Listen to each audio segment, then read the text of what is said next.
Welcome back, everybody. So apologize, we're a little bit late, but authors, we like to talk. So I am very excited to have a fantastic panel in front of you. We're going to ask some questions, but first I'm going to do some bios of our speakers in case you don't know who these people are. Sitting right next to me is Patchen, who's a science journalist, author, and speaker. He's been telling stories about science, research, and culture for more than 20 years, contributing to outlets like CBC, BBC, Scientific American, Nautilus Magazine, The Walrus, Toronto Star, and Montreal Gazette, and probably others that I have not listed. He's also worked in television and documentary production, museum content strategy, and strategic communications. His recent biography, The Impossible Man, Roger Penrose and the Cost of Genius, explores both Penrose's scientific contributions and the human price of exceptional brilliance. The book was named one of the top science and technology books for 2024 by Kirkus Reviews, the Financial Times, and the Telegraph. His other books include The Erotic Engine and a children's book, Flow, Spin, Grow. Sitting right next to Patchen is Siobhan Roberts, who is a science journalist, biographer, and historian of mathematics. She holds a degree from Queen's University and a graduate degree in journalism from Ryerson. Her books include King of Infinite Space, Donald Coxeter and the Man Who Saved Geometry, Wind Wizard, Alan G. Davenport and the Art of Wind Engineering, and Genius at Play, The Curious Mind of John Horton Conway. She's won the MAA Euler Award, the Canadian National Magazine Award, and the Communication Awards from the Joint Policy Board for Mathematics. Last but not least, we have Kyne Santos, who often goes by just Kyne. He is a drag queen, math educator, and science communicator. Born in Manila, Philippines, he moved to Kitchener at the age of 5. He earned a Bachelor of Mathematics from UW.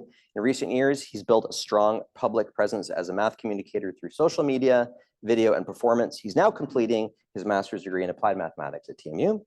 His 2024 book, Math in Drag, weaves together mathematical ideas, core history, personal narrative, and drag performance. The book was a 2025 finalist for the LA Times Book Prize. Let's welcome our panel.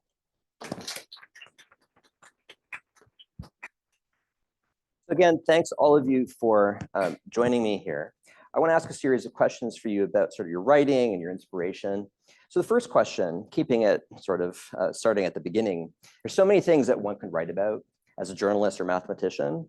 How were you drawn first to writing mathematics, science, communication, and writing? So Patchen, you've got the mic. You want to take that? Yeah, sure. I'm happy to talk about that. I fit the demographic of something that came up in the last conversation, which is I don't have a math degree. That is not where I come at math from. I did an undergrad in music and philosophy and a grad degree in journalism.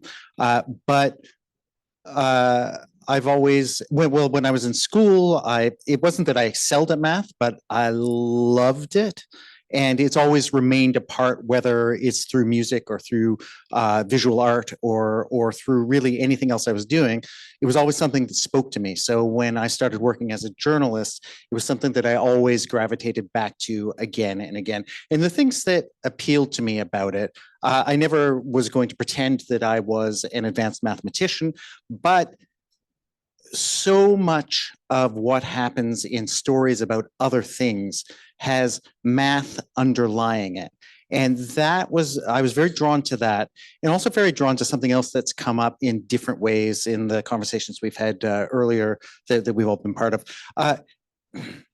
I've tried to find a good way to say this. And the way I would say it is we often talk about math as there are people who are essentially alienated or put off by math, and those are the people we're trying to reach.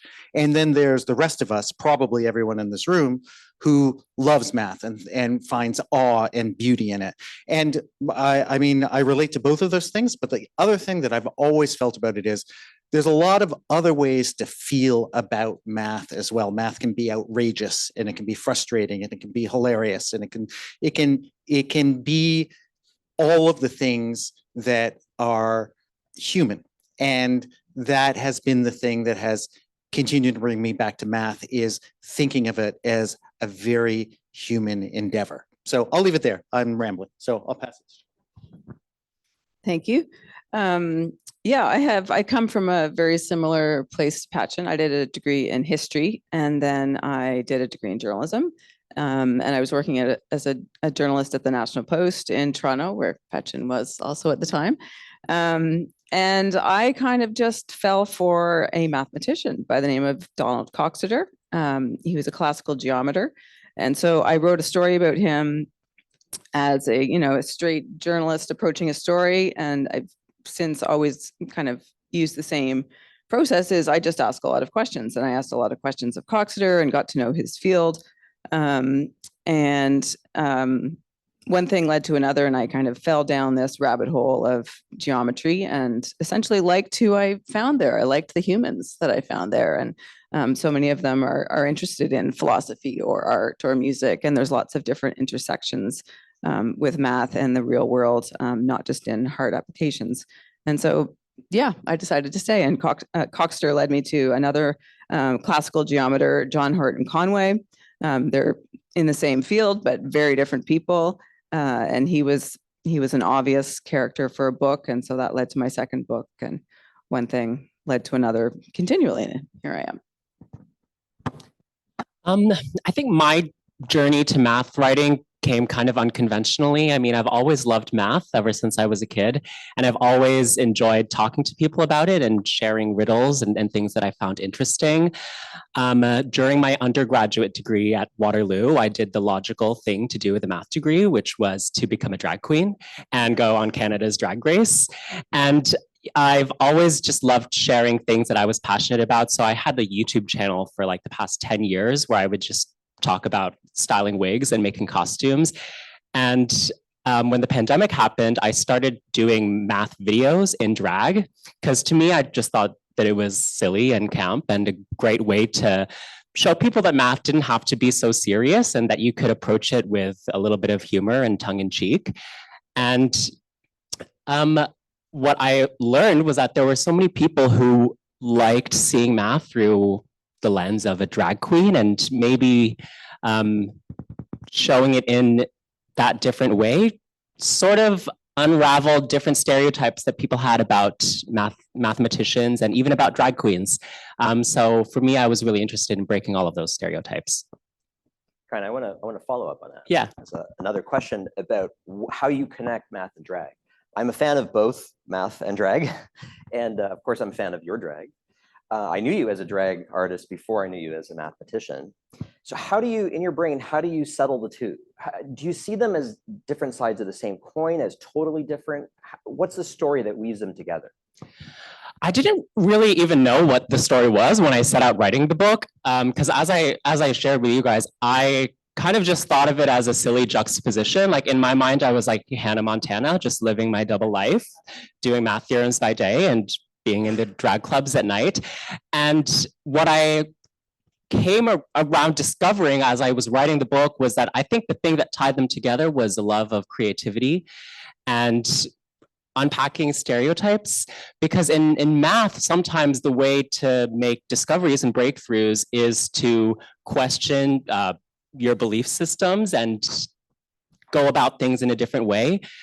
Because there was once a time when people didn't even accept negative numbers or complex numbers, and it took a leap of faith to realize that there were other numbers beyond the numbers that we thought were the mainstream ones. And I think that ties into the way that we think about gender and the way that we think about a lot of truths and axioms that we hold dear in a social setting. And so I see an interplay there between math and drag, as both of them really cherishing creativity. Thank you very much for that. Okay. I sort of came to see a similar parallel with math and writing, in that I'm looking for patterns, I'm looking for connections between things. Writing to a great degree is about sort of struggling and suffering and spending a lot of time with one's material and trying to triangulate the facts and figure out what your thesis is. So especially when I was writing the Conway book, and he talks a lot about his process, and he really lets things hang out. I was heartened to identify sort of the similarities between the two disciplines. And thank you for acknowledging the struggles of mathematicians. We do have those many times. Looking at the blank page, I assume it's a lot similar for writers and for mathematicians.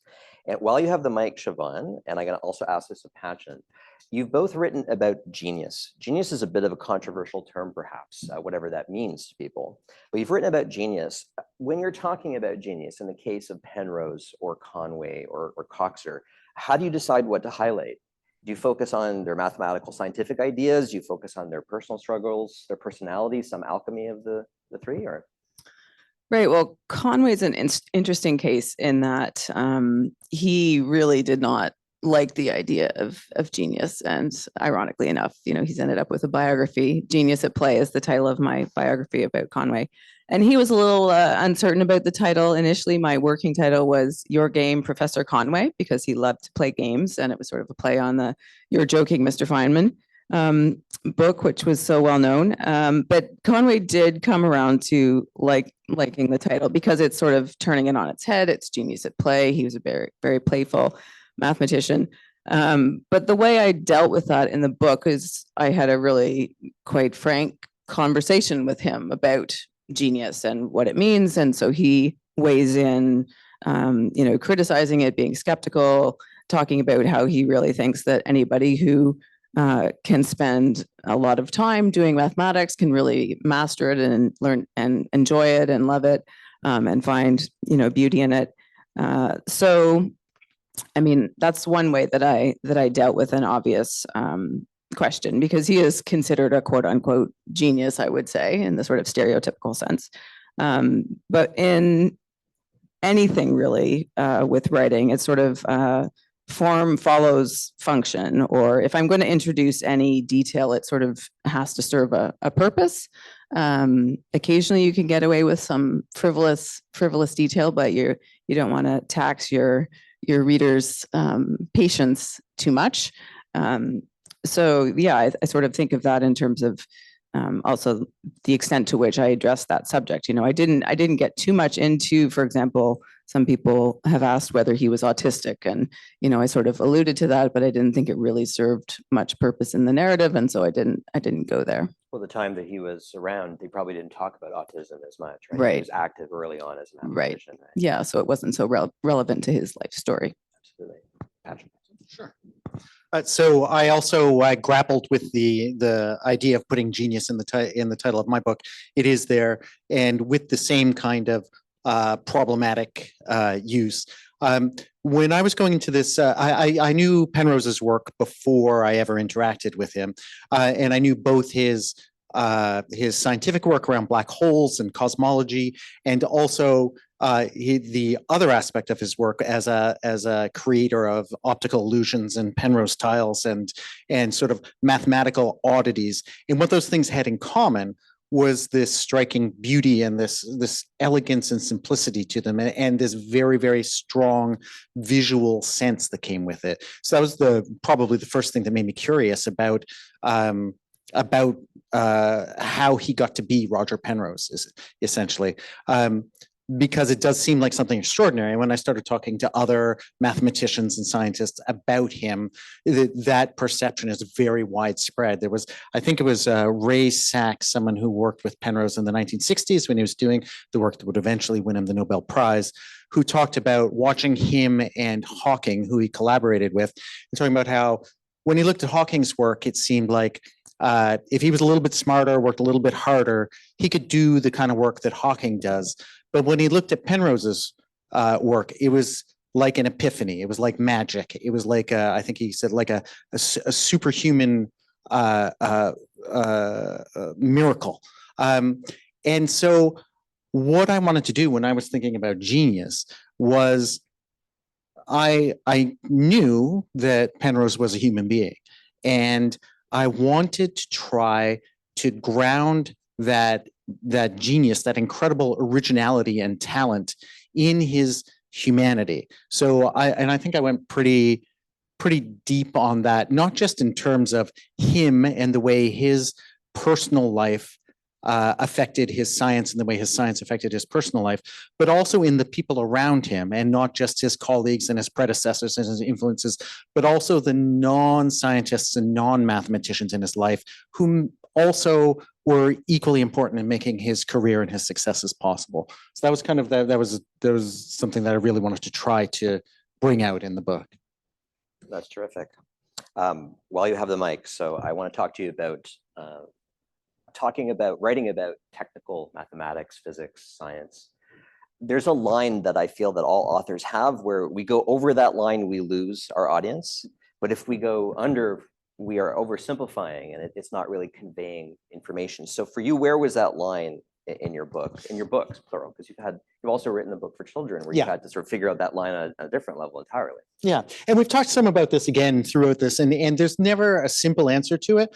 There are a bunch of ways to think about it. One of them is I work as I also do media training and speaking training with scientists and mathematicians, and very often what people are worried about is dumbing down. They don't want to do it, or they feel like they have to do it and they don't know how. That's not the paradigm I think about it in. I think about it not in terms of making it simple, but in terms of making it relatable and human. And I'll just keep hammering away at that. Because I think if people care about it, if they see why it matters, why it's interesting, why it might be useful, or why it might help them to understand something they didn't understand before, I really believe that people will do the work to understand even very, very complicated ideas. So when I was going into this book, it's true that there's an adage that every equation you put in your book halves your audience. A lot of science journalists or math journalists will say that. Hawking's editor said that. Hawking's editor said that. That's right. And Hawking's books had almost none, and Penrose's books had many. And you can see the difference in their sales figures. It does kind of bear out. But for me, it's more about making it relatable than it is about making it simple. So that's kind of where I come at that from. One other thing I will say just before I throw it away is that one thing that can be useful is to have someone in your head who you're writing the book for. And when I was writing The Impossible Man, I had someone like that in my head who is a friend and colleague of mine who is a physicist, a feminist, and a poet. She is all of those things, a published poet. And I kept her in mind when I was writing because I wanted her to be able to read this book and be able to see the things I was trying to bring through it. When I was doing my kids' book, I had my kids in mind because they happened to be the right age for it at that time. They aged out before it was published, unfortunately. But so if you have someone in mind who is your ideal person to write for, then that can be very helpful in judging what goes in, what comes out, what changes. Super brief follow-up. I think our audience is interested. The feminist physicist, does she know that you were writing to her? Yeah, I've told her. Yeah. We need to know those details. All right, so let's maybe move to Kyne on this question, and then we'll finish with Siobhan. Well, I started writing my book while I was still an undergraduate in math. I certainly didn't wait until I was qualified enough as a mathematician or as a writer. But I think that was an advantage that I had because I was writing in a way that made sense to me. And I was writing explanations that I found satisfying. And I think that I wrote for an audience of folks like me and folks that are in college or in high school or even younger. And I think that if you wait until you are the expert, then you will have the challenge of feeling that you need to kind of simplify things because your understanding is so advanced. But I think that in a sense, I see writing as kind of selfish because I'm kind of writing to deepen my own understanding. And as I write, I am discovering new ideas, and writing is like how I think. And it's just getting my ideas on the page, and I'm like having a conversation with myself. So that's how I approach the process of going too simple or too complicated. I kind of just look for a balance of where it is satisfying to me and makes sense to me. And then I kind of tweak from that and, get input from editors or other readers. Great, thank you. Yeah, I kind of use my own curiosity and sensibility as a judge as well. And it's sort of, there's the iterative back and forth, both with yourself. I think to get it right, it involves just a lot of rewriting. Like they say, the writing is in the rewriting. You have to keep going over it and over it and over it. And also then it's sort of the iterative process with an editor. And so an editor will call me out and say, scary in the weeds. Like, he's got my one editor at the New York Times has some pretty fantastic exclamations that he puts in the margin. And then, I've got to put it through the meat grinder again and try and figure out a different way in, as Eugenia was saying, to make it understandable. So it's, yeah, and I tend to, and they say you don't use any jargon and all that stuff is sort of a good standard. Yeah, and the other thing I like to pay attention to is if, you pass things around to various people to read, and if anybody trips on anything, there's the inclination to say, oh, no, that's fine. It's clear. I understand it. It's great. But if anybody trips on anything, I force myself to pay attention and fix it, basically. Very much so. Mathematicians overuse the word obvious. And as I mentioned earlier in my talk, and I want to riff off that a little bit in terms of revision, because if people have done your writing, they know a huge amount of labor goes into revision with books. Like your book could be read by an editor 6 times, say, for example, and you've read it many, many times. Can you talk a little bit about your revision process? What do you do, Siobhan, when you're writing, like say, talking about a book specifically? Do you revise heavily before you submit to the publisher, or do you sort of wait for the editor's feedback? Yeah, definitely. I'm somebody who starts out with kind of a very caveman draft, and it's a very gradual. It's just like throwing ideas, couple words, thoughts. It sort of starts as a collage, and then it gradually gains structure and order, and I see what the patterns are and the themes. But I'm definitely, even once you get into natural language, complete sentences, I'm revising constantly as I go, and usually I have readers, sort of vetters, who I would send certain sections to before I'm submitting a book. So it's really been through the mill by the time it gets to my editor, and then it's goes through another marathon stage. Yeah, I definitely relate to your first draft being like the caveman draft, kind of just getting all your ideas out there. And then from there, I think there's 2 stages of editing, which is the first one is on the more big picture level. How are you going to thread these ideas together, and where is the story? And then after that, there's the more granular line by line editing of, okay, you like missed a comma here and a capital letter here. I think that the first stage of editing is tougher, realizing which ideas to leave out, how to connect different ideas to one another. But really the hardest part is writing that first draft, and then you maybe look at it again with a fresh set of eyes and realize, okay, this doesn't actually make sense. And also working with an editor and having another set of eyes have a look at it and get input from that. From the time of my first interview with Penrose to the time I submitted the manuscript to the publisher was about 5.5 years. And at about year 4, I figured out what the book was about. And at that point, I did much major rewriting. But one of the best pieces of advice I've ever been given was, it was at a workshop held by a New York Times writer, who said, you have to be a bad writer before you're a good writer. And that doesn't mean like early in your career you're bad and then late in your career you're good. Every time you write, you're a bad writer first, and then you revise and you're a good writer. And giving yourself permission to do that, like the caveman draft is a pretty good metaphor for it. You get it on the page, and then you can make it good afterwards. Leave time for it and let yourself do it. The other thing I would say is, when I was in really that last 1.5-year sprint, this book is about 95,000 words. I wrote it about 1.8 times as long as it was going to be. I put everything into it, and that allowed me to then go through and figure out, what am I going to take out? And that for me, that's a very satisfying process, is the cutting at that point. But I find that a useful process to do. I find the taking out also kind of painful sometimes. It feels like you're cutting off your arm, but I guess it's all different for everyone, right? Yeah. So we do want to wrap up. I am sensitive to time, but yeah. I want to ask you about the future. I can't let you go without asking you, what is next? Inquiring minds want to know, right? Another book, children's book. What are you thinking of, Patchen? Okay.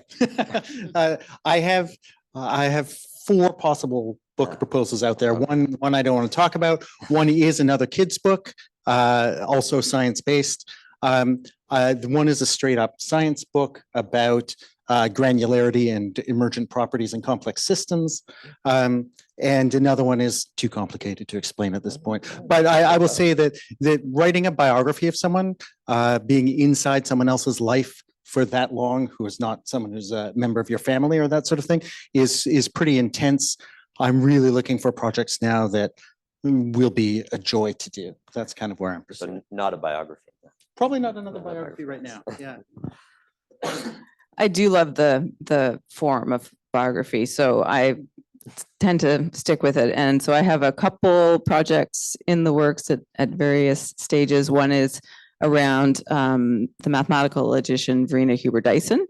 So it's a biography of her life. She sort of had an unconventional path through her mathematical travels. And the other is a visual biography, kind of a coffee table book about the computer scientist Donald Knuth. So I've got those sort of moving around my desk. That's a book I want to read for sure. I've been really privileged to have like 4 years as a full-time content creator, an artist, and drag queen. And through publishing my book, I've been able to really live out so many of my dreams. And that led me to want to pivot from understanding something on a very general level to wanting to understand something more deeply, which is why now I'm at Toronto Metropolitan University getting my master's degree studying with Dr. Bonato, learning about networks and graphs. Very happy to have you. I was surprised when you reached out, but I'm very, very happy that you're with us. So thank you to all the panelists. We're going to wrap up with just a few questions. I want to be sensitive to time because we did go over time, but are there any questions from the audience? All right.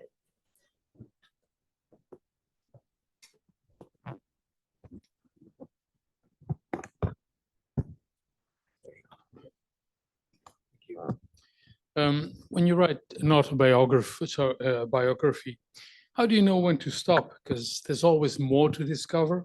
You need to build trust with the subject. And there's always the sense that he or she may open up and tell you more anecdotes and more stories. And there's always something to be discovered. Because if you say, this is it, then maybe next week he tells you something that you should have put in the book. How do you decide when to stop?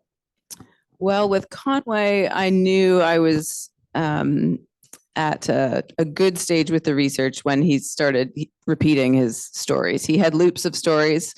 And after a couple years, I realized, okay, I think I've got a handle on all his stories. And he did have many.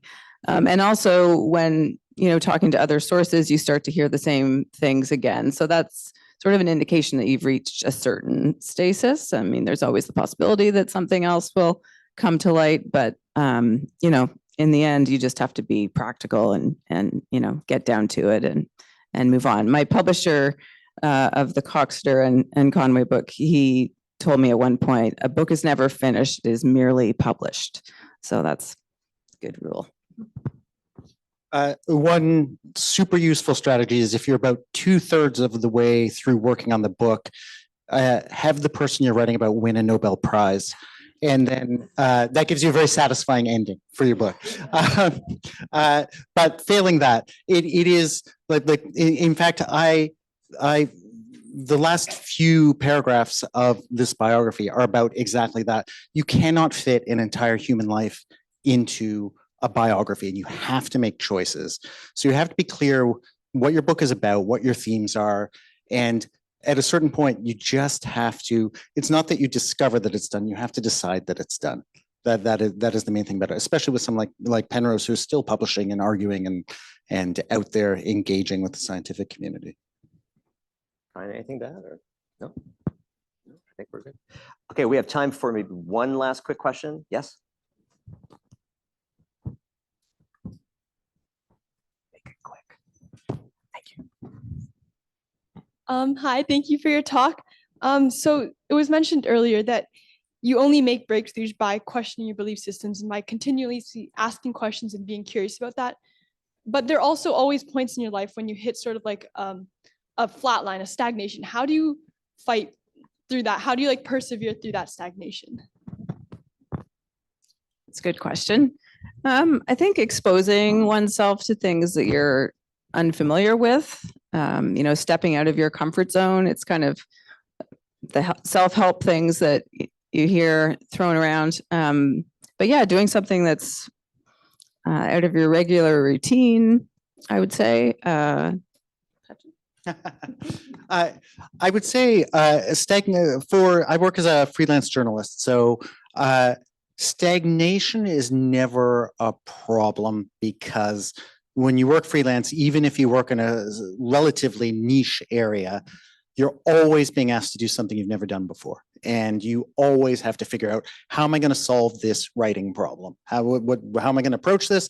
Who do I have to talk to? What kind of research? That sort of thing. A burnout can be a problem, but stagnation isn't it. So I mean, it's going to be different for everyone, but what has been the most useful for me is staying open to new experiences and things. Like we've talked about the dangers of being overconfident, and people in my demographic have a fair degree of trouble with that. But within that, I think there is something in what Eugenia was saying and in general of, if someone asks you to do something and it's outside your comfort zone, before you say no, think, could this be interesting and could I do something interesting with it? And if you're open to those kinds of things, it's very easy not to stagnate, for sure. Kyne, you have the last word. Sure. Well, first of all, I think it's great that you're here and that you're asking questions and that you're curious. I think that the best advice I can give you is to just follow your curiosities through your whole life. Give yourself exposure to new experiences, step outside of your comfort zone. And that's how you're going to find these connections between these disparate topics, whether it's math and drag. If you just follow your own curiosities, it will lead you to new interesting problems. Great. Let's thank the panelists one more time. And I want to thank all of you in person and listening.